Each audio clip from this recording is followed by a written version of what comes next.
Oh yeah, for sure, man. Oh, hey friends. You're probably wondering why I've gathered you here today. Well, it's the 4570 Cyclops. Now friends, have you ever wanted to say, fuck you and fuck me, fuck both of us, mutually assured destruction? Well, let me introduce you to the 4570. So here's the thing, I'm a big fan of mutually assured destruction. You know, listen, if you go, I go. If I go, you're gonna go. Big fan of that. And what better way to say that than the fuck both of us 9,000?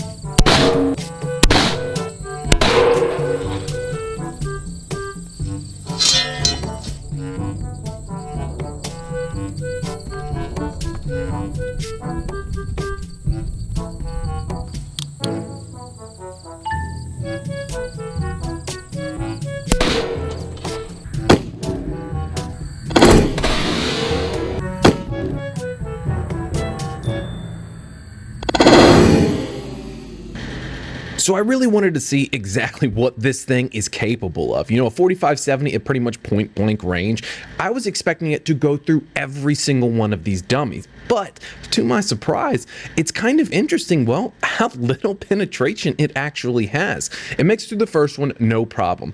But as you can see, it hits the second one, makes the impact, and then, well, I don't know exactly where it went. It's pretty apparent it didn't make it to the third one. So I would say that giant slug is either somewhere in that second dummy or just kind of I don't know, shrapneled everywhere and didn't even impact that third dummy. Because if you look at it, it doesn't budge.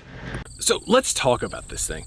It is a 4570 with maybe, I don't know, like a 1.5 inch legitimate barrel on it, because the rest of this thing has to be the chamber for this gigantic 4570. So you got like 1.5 inches of rifled barrel. Thank God they rifled this thing, because yeah, I'm really concerned about this thing being super accurate, my main pistol here. But I don't know, I guess I'm glad they did it because, well, I got a better chance of hitting the target, but let's be real. This trigger is like 8 pounds. It's so heavy, and it's a terrible single stage. You legitimately don't know when this thing is going to go off. You kind of just like close your eyes and death grip this thing so it doesn't fly back and give you a concussion when it hits you in the head. But it's just awful. Tons of creep and stuff in it, but it's kind of neat though, because it doesn't break open from the front. It breaks open from the bottom. So on the bottom here, there's a tiny little lever you push down and just pull up on it. There's a little spot here you can get like a fingernail in, just to get that spent shell out. And I was kind of surprised how easy it is to get the spent shell out, because I was thinking, you know, since there's no extractor on this guy, you know, like typically like a shotgun or something, you break it open and just boom, boom, boom, boom, pops the spent case out. But not with this guy here. What it actually does is it gives you a rod, like a ramrod from the factory. It's in the box, the factory box. And you're just supposed to just push it down kind of like a muzzleloader to spent, you know, to get out the spent shell. But what's really nice is you do have this little itty bitty index slot right here machined into it, and you can just barely get a fingernail right into it there and pull out your spent shell. I was kind of surprised how easy it was to get this thing out, just because, you know, I thought the case would be like fire formed to the chamber and it'd be a pain to get it out, but no, it's actually slid out pretty easy, just a little fingernail and that's it. Now, what is nice about this thing is you do have a safety for this weapon, so you can slide this little pin back and forth. Pink means that she's ready to go kablam. On the other side here, there's nothing to indicate that other than you don't see pink any longer. So when it's unsafe, you can cock the hammer back and even shoot it. But here's the thing, is the hammer actually doesn't hit your firing pin. As you can see, there's your firing pin there. When you press it, it actually doesn't hit it. But when you go here, you'll see that this thing hits it and kind of springs back. It's kind of strange. I mean, to be quite frank with you, I'm very happy there is a safety on this thing other than just the hammer, because, well, if this thing goes kablam, I mean, it's not just gonna, like, you know, shoot me in the leg. It's gonna take my whole leg off probably. Okay, maybe not literally, but I don't know. I don't wanna know because I do not wanna find out. Now, one thing that is super cute about this gun, I'm talking the cutest thing ever, is look at this little guy.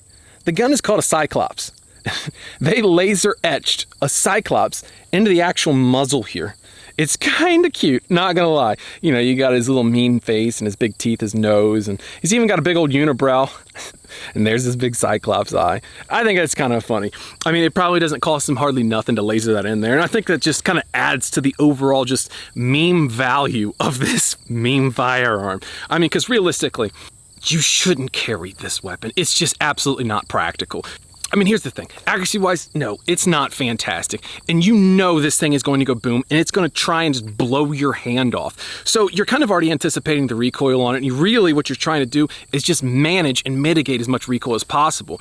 And, you know, when you're doing that, it's a little difficult to focus on, you know, making sure you have accurately placed shots. So, no, I would not recommend carrying this. Now, if you hit the thing that you are trying to stop, well... they're gonna have a bad day. I mean, let's be real. They're gonna have a very bad day. But at what cost? It's a single shot, so you gotta take this thing open like a pilgrim, open it up, get you another one out of your pocket, throw it in, recock the hammer.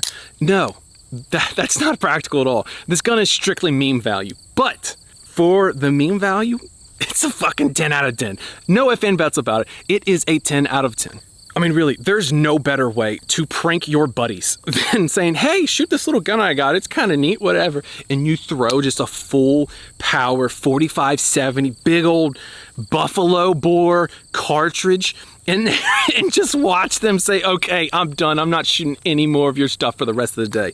That's what it's good for, man. It's a conversation piece, and it's just fun. It's fun to shoot. It's fun to have and say, hey, look at this goofy little thing. Now, the problem of it is that at what point will a meme gun, you know, pay off? Like, what is a meme gun even worth, you know? You can get the little, like, Senorita pistols, those little 2-shot derringers and, like, goofy calibers, like 25 Colt and stuff like that, and you can pick those up for, like, $100.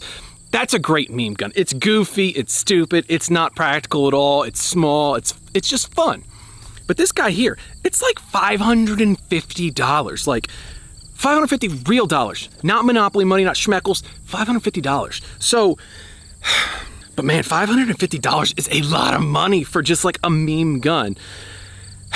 Is it worth it? I mean, I guess it depends on how deep your pockets are. Like, if you are the kind of guy that just kind of wants to have a good time, you know, be goofy and like also show everybody like, hey, look at this gigantic thing. Yeah, it's probably worth it to you. But you know, if you're kind of like a little bit on a budget and like want to have goofy fun, I don't think the Cyclops is the choice for you just because of the price point of it, because good Lord, you can get just about a brand new Glock for the same price that you can get the Cyclops. So gentlemen, that's a wrap on the Cyclops 45-70 hand cannon.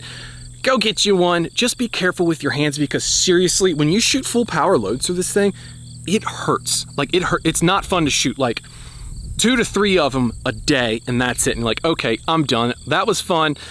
We're done with that. But gentlemen, thank you for the subscribes. Thank you for the views. We will see you next time and get back to regular scheduled programming and get back to all those super cool, tactical firearms. Thanks.